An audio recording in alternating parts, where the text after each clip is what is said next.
Hi everyone. आज हम जानने वाले हैं डबलिन 8 के अंदर टेलर्स हॉल में। जो टेलर्स हॉल है एक पुराना एक हिस्टोरिकल प्लेस है और इसे आयरिश रिवॉल्यूशन के लिए, आयरिश इंडिपेंडेंस के लिए भी इम्पोर्टेंट माना जाता है, क्योंकि यहीं से जो आयरिश इंडिपेंडेंस के लिए इन्होंने मीटिंग्स होती थी यहाँ पे, और यहाँ पे कुछ स्ट्रेटेजीज बनाई जाती थी। जो टेलर्स हॉल है जो ब्रिटिशर्स के द्वारा बनाया गया था 1706 में। और यहाँ पे आपको पता है कि जो पहले आइलैंड था वो एक यूनाइटेड किंगडम का पार्ट था, बट आइलैंड ने जो फ्रीडम ली और उसके बाद ये इंडिपेंडेंस ली इन्होंने उनसे, ब्रिटिशर से। बट द बेलफास्ट जो नॉर्दर्न आइलैंड है उन्होंने, वो अभी भी यूनाइटेड किंगडम के साथ में ही है। और जो ये टेलर्स हॉल है, एक इम्पोर्टेंस है इसमें आयरिश इंडिपेंडेंस इंडिपेंडेंस के अंदर, बिकॉज कि यहाँ पे जो कुछ आयरिश मीटिंग्स होती थी रिलेटेड टू इंडिपेंडेंस, और यहाँ पे जो ये पॉलिटिकल लोग थे वो आके मीटिंग्स करते थे। जो 17 में था ये एक टेलर्स के लिए, बिजनेस के लिए मेन था। और उसके बाद जो 18 सेंचुरी के अंदर यहाँ पे एक छोटी कोर्ट भी लगती थी। कोर्ट्स लाइक यहाँ पे छोटे छोटे केसेस होते थे, उनको सॉल्व किया जाता था। तो बेसिकली ये जो बिल्डिंग है, जो ये टेलर्स हॉल है, इसको एक बिजनेस के लिए, पॉलिटिक्स के लिए और कम्युनिटी हब के रूप में यूज़ किया जाता था।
Unions can, uh, what we say, more than just influence. Kind of, was it a reaction to the very kind of effervescence that was in Ireland at the time of a kind of intellectual movement for independence, not just independence, but a kind of a different way of understanding politics?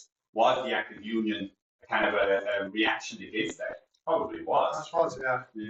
Unfortunately, yeah, it worked, I guess. There's a really good book by Roy Foster called Modern Ireland, and it's a bit heavy, but some of it's like really sort of, and he just talks a bit about the sort of the role of the Anglo-Irish was a bit kind of precarious because they didn't really know what they were, because like they weren't English, but they also weren't native, so to speak, either. So in the so-called Grants of Ireland, they used to talk about independence a lot and republicanism, but yeah, in that book, Foster's book, he kind of says that they almost have to be careful what they wished for, because like the uncomfortable fact about this parliament was that it was a bit of a puppet parliament, and like the vast majority of actual Irish people lived in total poverty and had no property, no rights, no anything.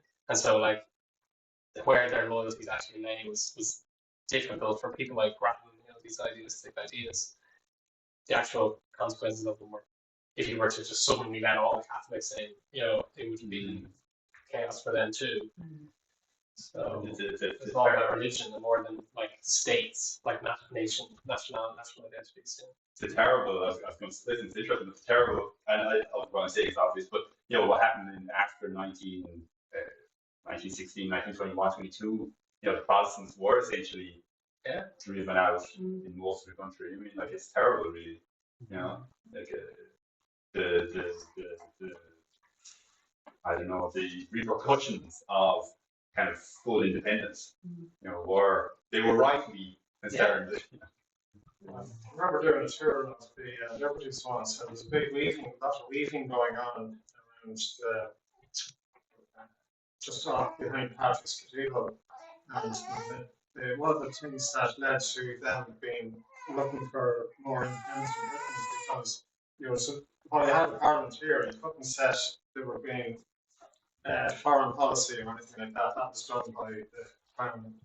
But there was tariffs being levied against Ireland, so so they were finding it hard to compete within the United. Technically, they were part of the same territory, but they're actually being treated as Ireland was still being treated as a colony by London, and there was tariffs against products coming out of Ireland. So people, the middle class here, or the merchant class, or the producing class, they were struggling to compete economically.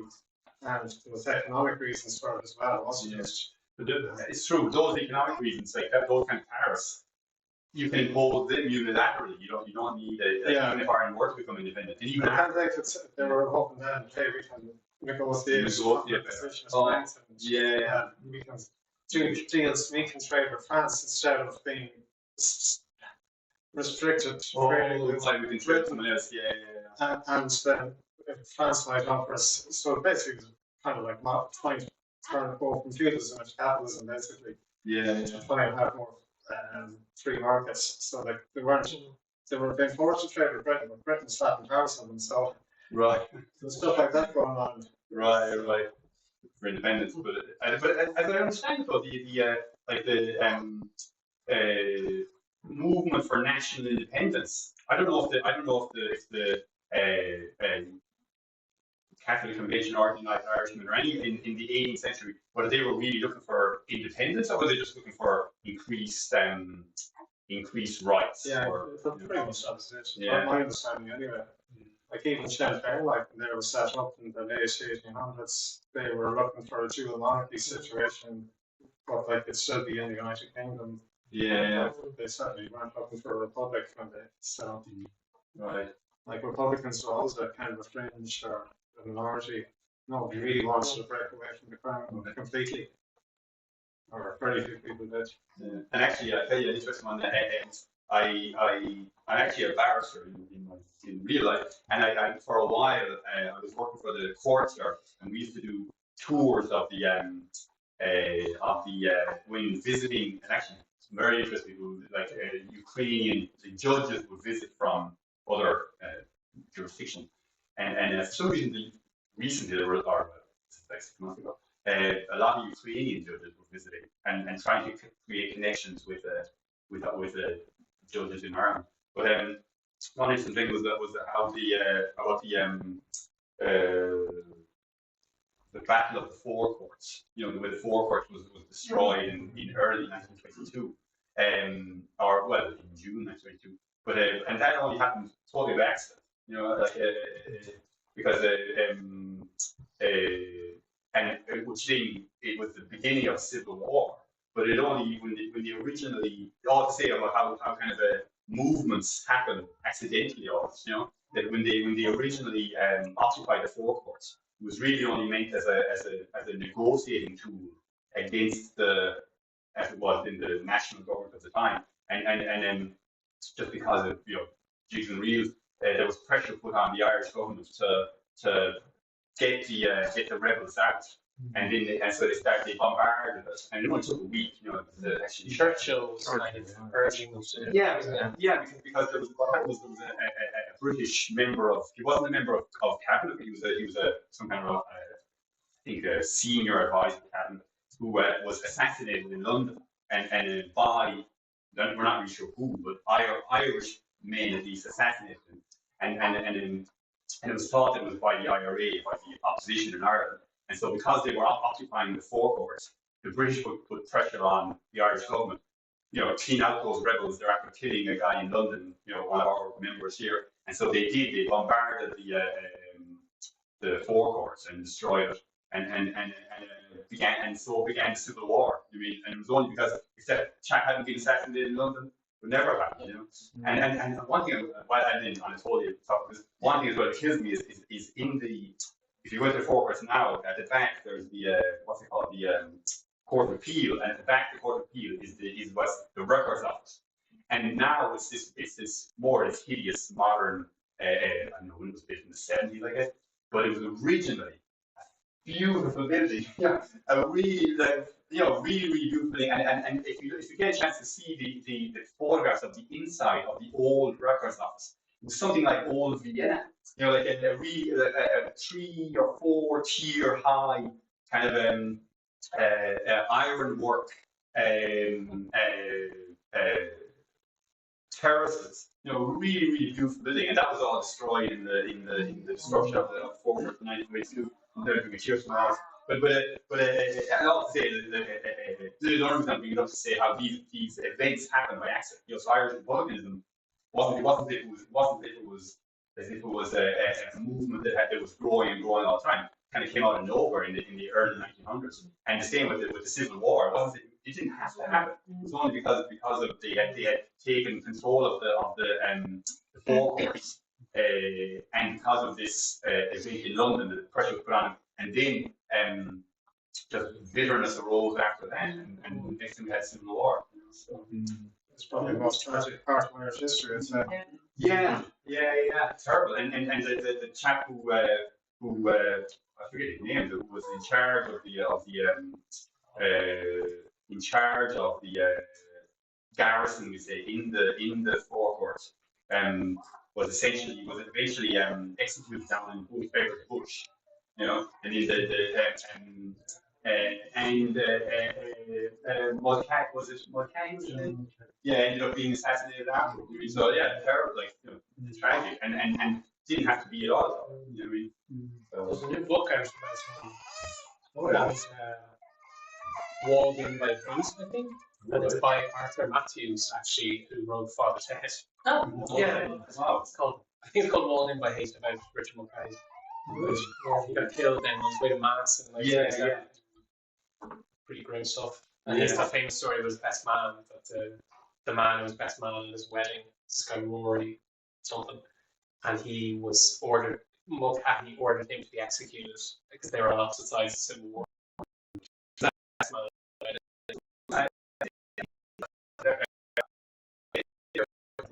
I think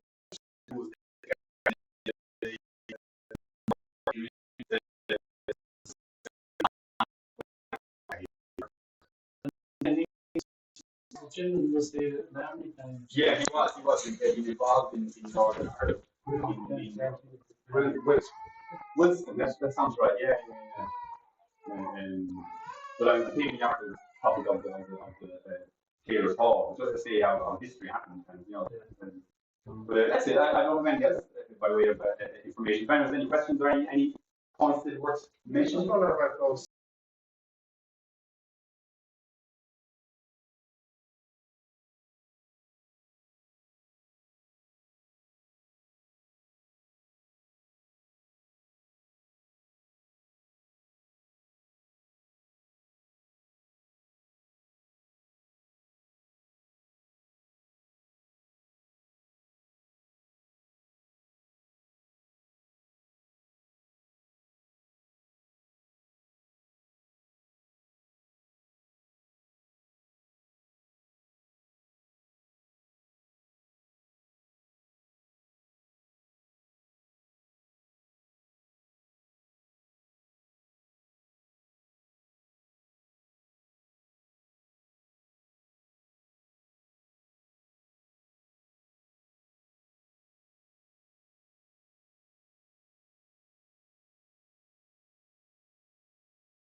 जो Irish revolution हुई थी, political movement जो हुई थी, वो 1719 में हुई थी।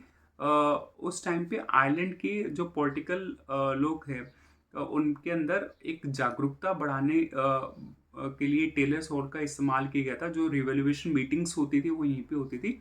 United Irish man, Catholic community और आयरिश वॉलेंटियर्स जैसे ग्रुप भी यहीं आके मिलते थे सारे। इसे बैक लेन पार्लियामेंट भी कहा जाता है, क्योंकि यहाँ पे जो पार्लियामेंट जैसी बहस होती थी और कुछ निर्णय लिए जाते थे, कुछ गवाह बनाए जाते थे, और कैथोलिक अधिकारों और ब्रिटिश रूल्स के खिलाफ में यहाँ पे एक साथ इकट्ठे होकर लोग बात करते थे और उनके जो आयरिश रिवॉल्यूशन की बात करते थे।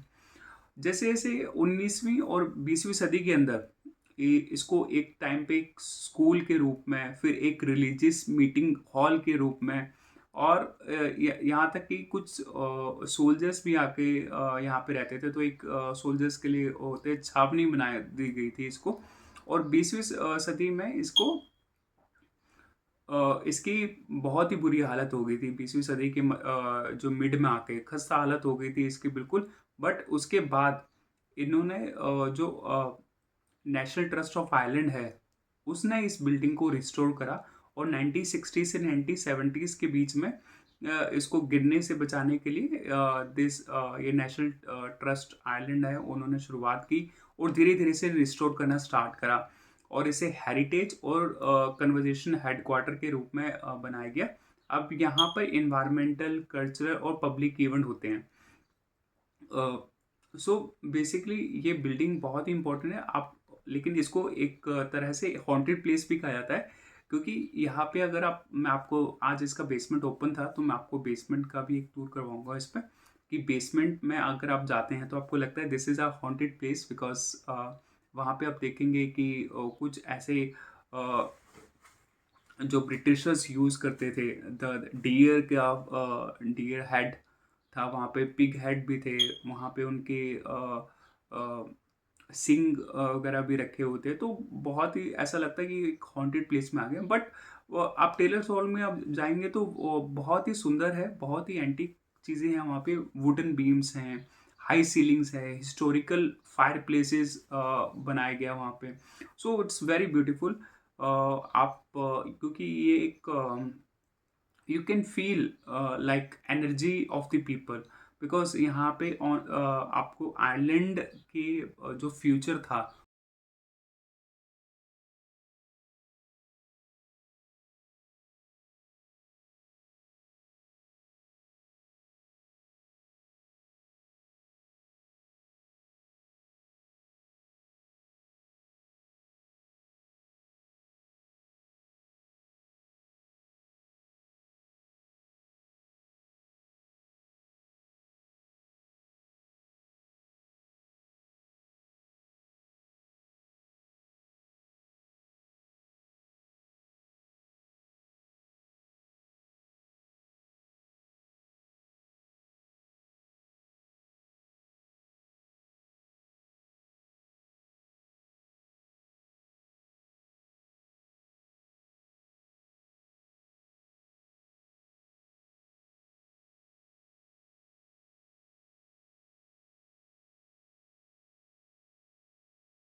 वो डिसाइड किया गया था। यहाँ की आप दीवार देखेंगे, यहाँ पे आपकी फ़ोटोज़ देखेंगे, सो कैसे जो आयरिश मूवमेंट हुई थी तो उसको बेसिकली दिखाया गया था। सो अगर आप आयरलैंड आते हैं तो डबलिन 8 में टेलर्स हॉल में ज़रूर जाइए। इट्स नॉट अ बिल्डिंग, ये वो जगह है जहाँ पे नेशन ने अपने फ्यूचर का सपना देखा था, आयरिश इंडिपेंडेंस का। सो बहुत ही अच्छा लगा मुझे जाके यहाँ पे, और बहुत सारी एंटिक चीज़ें, बहुत सारी यूनिक चीज़ें मैंने यहाँ पे देखी, और ये एक हिस्ट्री का इम्पोर्टेंट पार्ट है। तो I think this is a important place to visit अगर आप डबलिन आते हैं। Thank you guys.